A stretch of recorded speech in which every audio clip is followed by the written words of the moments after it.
Welcome to the channel, ladies and gents. So we're going to talk about 10 tips for buying a modified Corvette. Now, this is going to apply to C5, C6, C7, C8s, whatever. It can be any car, really.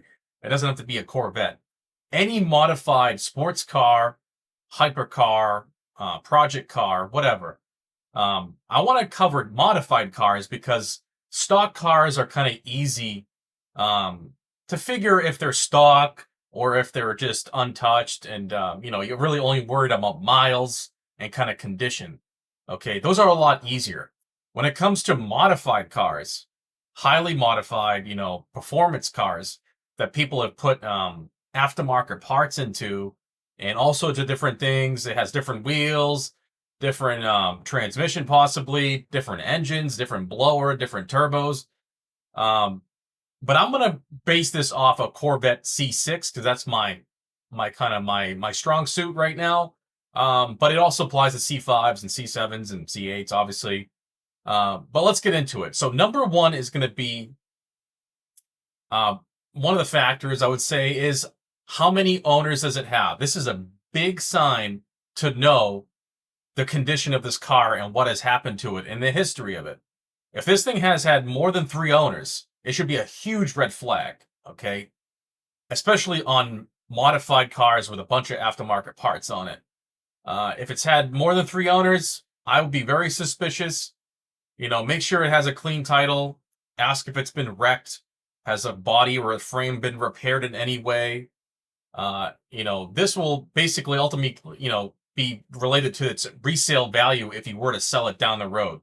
So you want it to retain some value. You don't want it to completely lose all its value because of some weird circumstance.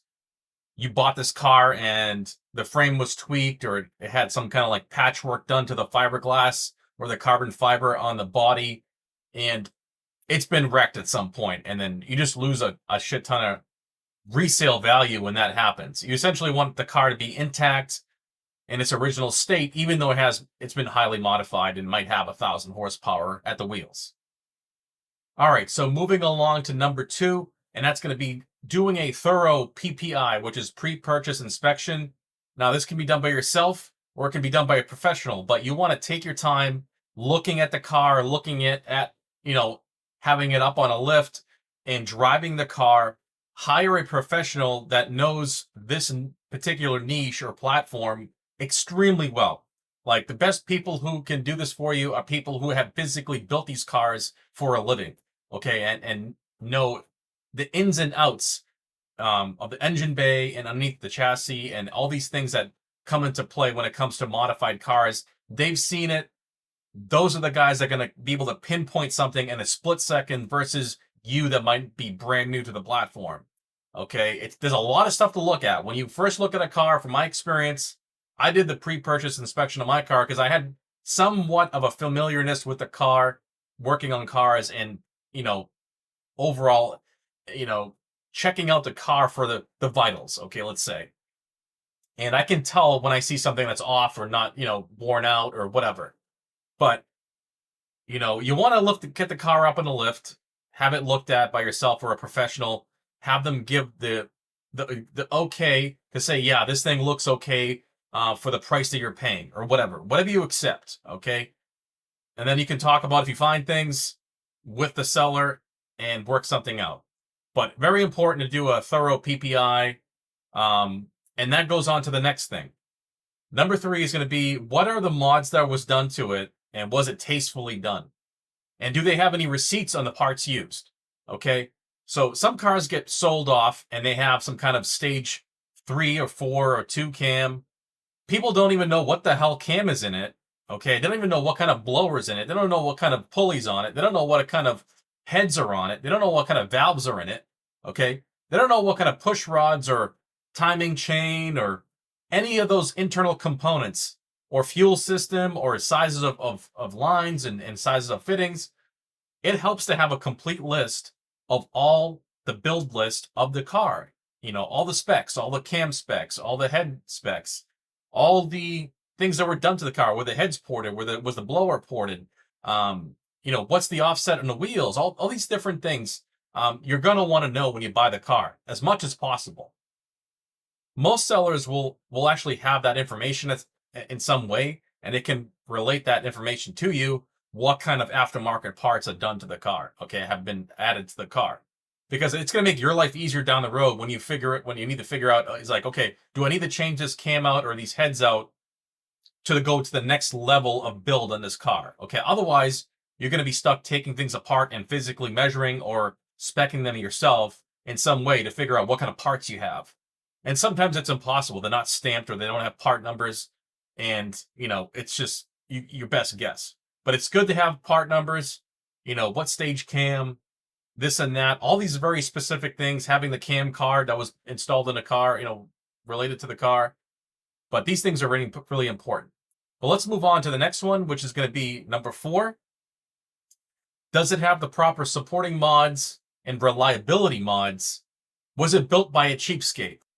All right, so this is very important because there are a lot of cheapskates building performance cars, whether it be professional shops, whether it be guys in their backyard or their garage at home building these platforms up into these big horsepower cars.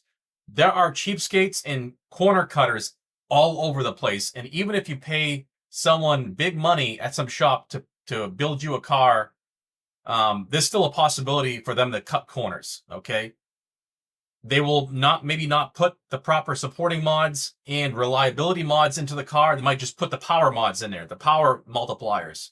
Okay, but they're not gonna take care of the intercooler system with the proper size lines, proper high flow fittings, proper size pump and fittings and everything to make everything work in synergy and unison, work better together to optimize the other systems involved.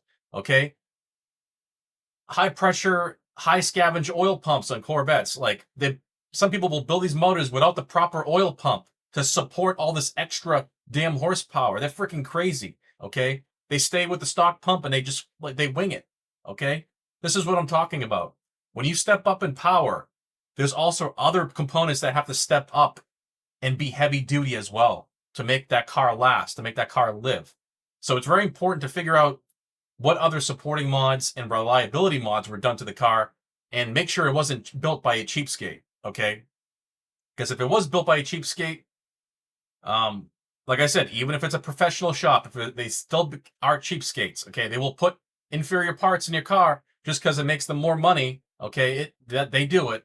So just make sure it wasn't built by a cheapskate, because you're going to have problems. You're going to end up replacing those parts because they're going to fail, or they're just going to be inferior in some way. They're going to be holding you back eventually, depending on the power level you want. So moving along to number 5, was the tune touched? And if so, by who? And was it fully dialed in on a dyno, on a chassis dyno, and on the street?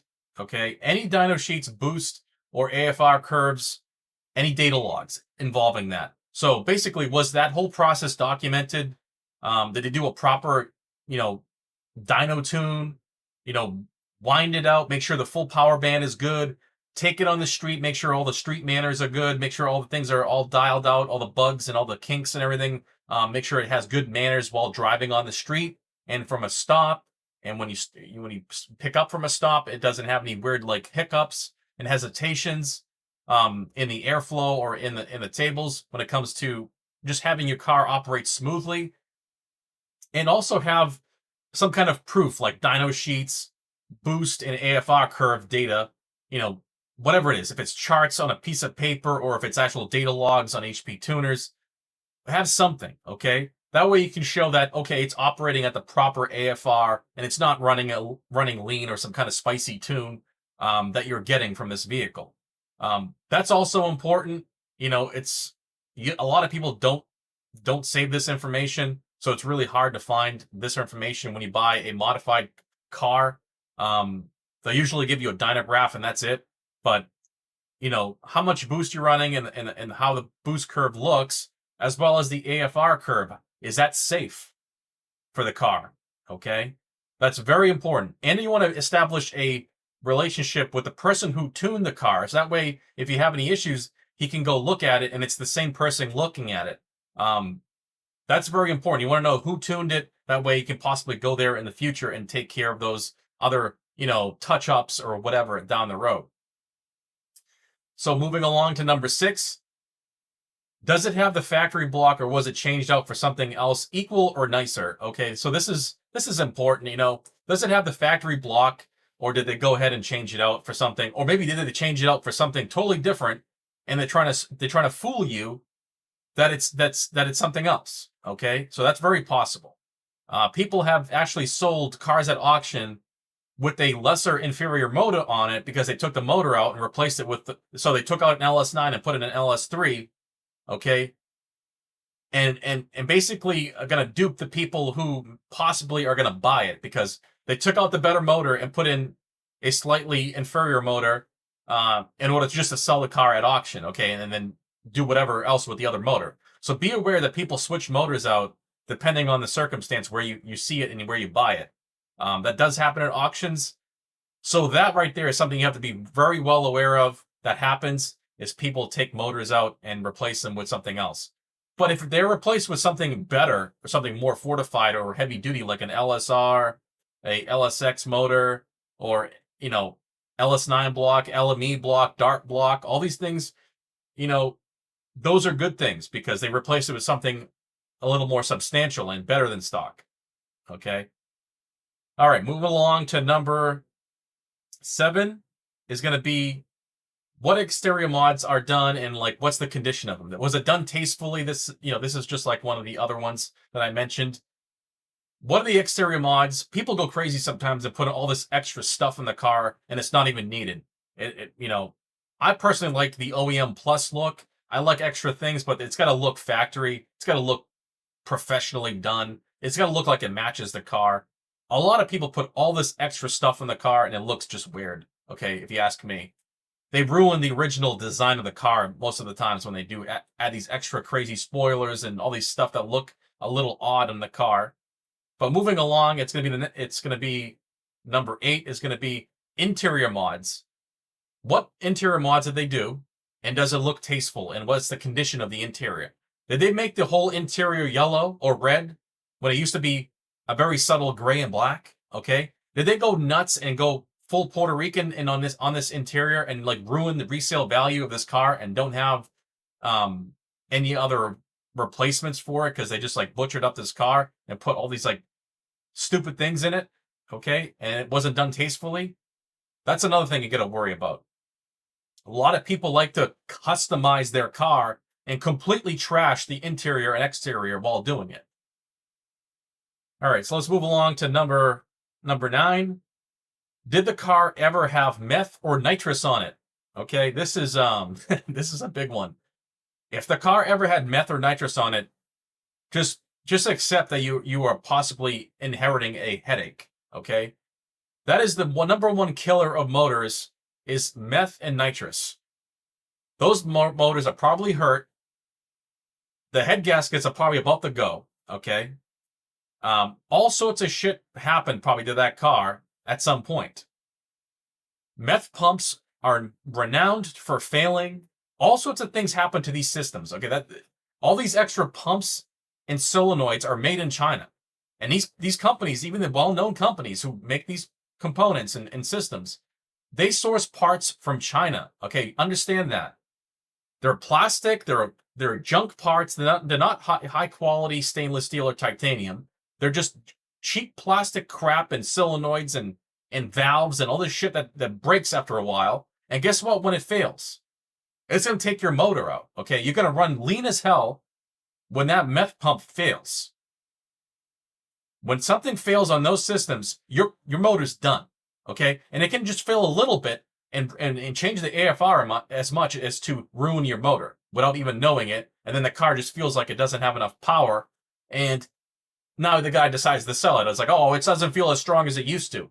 Yeah, because you probably hurt the motor. Okay, all this extra shit you got, this meth and everything else, just like took the the problem level and the headache level to like up to here. Okay, because all these extra systems are gonna fail, and they usually fail really quickly. Within a year, those meth pumps go. Okay, and you're out doing a hit, and then you just hurt the motor. Okay, because the meth pump or the solenoid fails. Because it needed that fuel and now it didn't have it. Now it's running lean as hell. Okay? So that's a big reality of modified cars, is that if it had meth or nitrous on it, good luck. You expect to replace that motor. All right, moving along to number 10 is what fuel was it tuned for and what were the numbers they are testing at? Okay, so what do they get for like horsepower numbers in a dyno and what fuel was used for that particular situation? Okay, so some people will go ahead and dyno tune the car like I did on barrel fuel, barrel E85, which is high quality stuff. Okay, and then if you sell the car, you have to tell the person, okay, I tuned this car for barrel E85, so high quality stuff. Do not put crap, cheap E or low content E in the car because you will blow it up. Okay, it happens. Okay, so understand, was the car tuned for ethanol? Was the car tuned for pump gas and like butane or turbo? What exactly was the car tuned for? Okay, what supplements does it need to make those numbers? Because the tune on the car and the timing table and all these things rely on certain octane to be present for the car to survive, for the car to be happy. If you don't meet that octane criteria, your car is going to get hurt really quick, okay? So you have to, the person who owns it and is selling it has to know that information and give that information to the seller. So be very well aware of how the car was tuned. Does it have a flex fuel sensor? Is it tuned only for ethanol? Is it tuned only for gasoline? Pump, 93, and an octane booster like Butane Pro or Turco. These are very important things to know, and what pulley size and what configuration it was tuned for. Okay, because you cannot go around changing pulley size without changing the tune. Okay, it's very, very simple as that. Don't even mess with that. Okay, make sure you get the exact information how this car was tuned and with what components on it. That's just the life of owning a modified car. You have to, if you're buying a modified car, you would want to know every single piece of information about this car. Okay, and then the very last one's going to be a bonus one, number 11. Do they have the original parts, the OEM parts to the car? Just in case if you want to return it back to original state, or you want to take some parts off and dial it back down. Okay, you're going to need the OEM parts or something else equivalent. So it's always good to have the OEM parts, and it's good to ask the original owner or the person you're buying it from if they have the OEM parts that go along with the car, with the sale. And that's going to be, helpful in some ways. But, buying a modified car with a lot of aftermarket parts is, so you're pretty much buying a car that had all of its reliability taken out of it. And if it wasn't done right, you're not going to have that reliability with a car, say, at 1,000 horsepower. You're going to make sure it has all those supporting mods and everything, because that's just the nature of modifying cars. Some cars can handle more power and some cars can't. They got to be, rebuilt in certain ways to handle that crazy power, okay? And some of these guys will sell cars that are complete basket cases, and it's, people need to know about it, and it's something you need to ask, be very open and very upfront. Be like, hey, I need to know exactly what was done to this car if I want to buy it. But like I said, this applies to many different cars, not just Corvettes. If you have any other tips on when it comes to, buying modified cars, supercars, and, performance cars, sports cars, place them down in the comments down below. But that's going to be it for the video, guys. I really hope you enjoyed the video. I want to thank you guys for watching, and I'll see you in the next video.